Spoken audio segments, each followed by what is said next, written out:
Hello friends, आज की इस इन्फॉर्मेटिव वीडियो में हम देखेंगे क्रेटिनिन टेस्ट और क्रेटिनिन क्लियरेंस टेस्ट के बारे में। ये दोनों टेस्ट क्या हैं, इन दोनों टेस्ट के करवाने की क्या क्या रीजंस होती हैं, इनकी नॉर्मल वैल्यूज़ क्या क्या हो सकती हैं, क्रेटिनिन के बढ़ जाने या फिर कम हो जाने के क्या क्या कारण हो सकते हैं।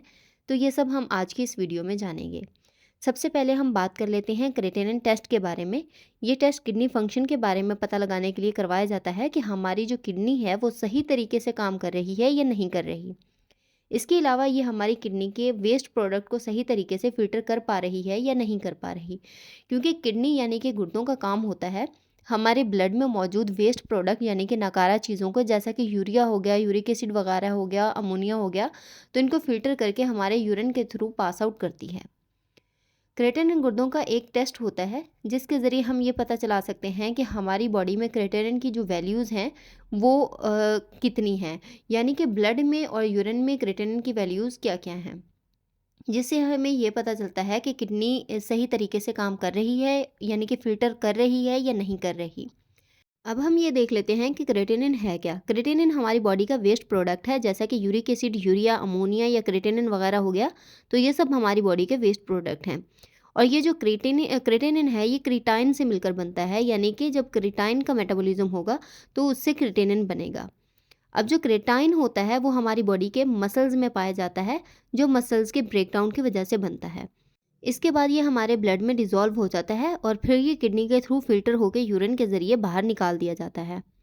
क्रेटिनिन की वैल्यूज़ देखने के लिए लैब में हम दो तरह के टेस्ट करते हैं, जो कि ब्लड से भी ये टेस्ट होता है और यूरिन से भी होता है। जो टेस्ट हम ब्लड से करते हैं उसको क्रेटिनिन टेस्ट बोलते हैं, और जो हम टेस्ट यूरिन से करते हैं उसको भी क्रेटिनिन टेस्ट ही बोला जाता है। लेकिन जो क्रेटिनिन क्लियरेंस टेस्ट है उसमें ये होता है कि 24 आवर यूरिन, यानी कि 24 घंटों का यूरिन होता है इसमें, और ब्लड में दोनों में एक साथ क्रेटिनिन की वैल्यूज़ का पता लगाया जाता है। इस टेस्ट को क्रेटिनिन क्लियरेंस टेस्ट कहा जाता है।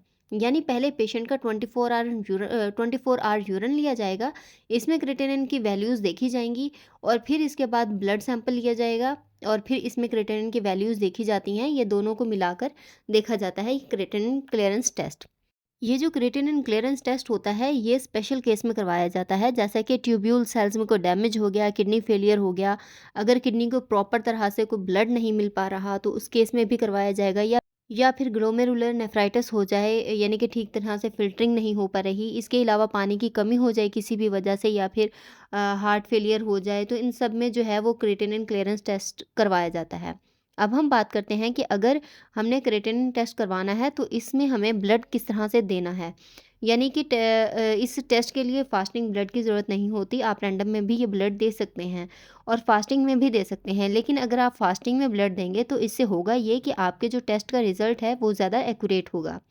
अब अगर हम क्रेटिनिन क्लियरेंस टेस्ट के बारे में बात करें तो इसमें भी ज़रूरी नहीं है कि फ़ास्टिंग सैंपल दिया जाए, लेकिन ये कहा जाता है कि फ़ास्टिंग ब्लड देने से अच्छी रिपोर्ट आएगी। लेकिन इस टेस्ट में जो चीज़ मैंडेटरी है, यानी कि लाजमी होती है, वो है पेशेंट की हाइट और वेट। यानी कि पेशेंट की हाइट और वेट को देखकर इस टेस्ट की जो नॉर्मल वैल्यूज़ हैं उनका पता लगाया जाता है। क्रेटिनिन टेस्ट करवाने से पहले मीट नहीं खाना चाहिए, यानी कि गोश्त वगैरह नहीं खाना चाहिए, क्योंकि मीट में क्रेटिनिन की जो मात्रा होती है वो ज़्यादा होती है, जिसकी वजह से पेशेंट का क्रेटिनिन जो है वो ज़्यादा आएगा। इसके अलावा कोई एंटीबायोटिक भी नहीं खानी चाहिए, इससे भी क्रेटिनिन की वैल्यूज़ जो हैं वो ज़्यादा हो सकती हैं।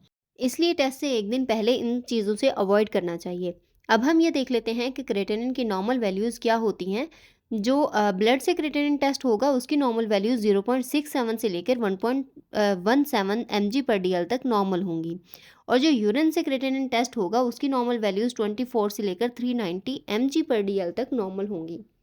और जो क्रेटिनिन क्लियरेंस टेस्ट होता है उसकी नॉर्मल वैल्यूज़ जो होती हैं वो एज, हाइट और वेट वगैरह पर डिपेंड करती हैं। इसकी नॉर्मल वैल्यूज़ जो होती हैं वो उम्र के लिहाज से यानी कि चेंज होंगी, वेट के लिहाज से चेंज होंगी, हाइट के लिहाज से चेंज होंगी। तो ये इनकी वैल्यूज़ जो होती हैं वो अलग अलग हो सकती हैं। इसकी सारी नॉर्मल वैल्यूज़ आपकी रिपोर्ट पर दी गई होंगी। ये वैल्यूज़ लैब टू लैब थोड़ी बहुत चेंज हो सकती हैं।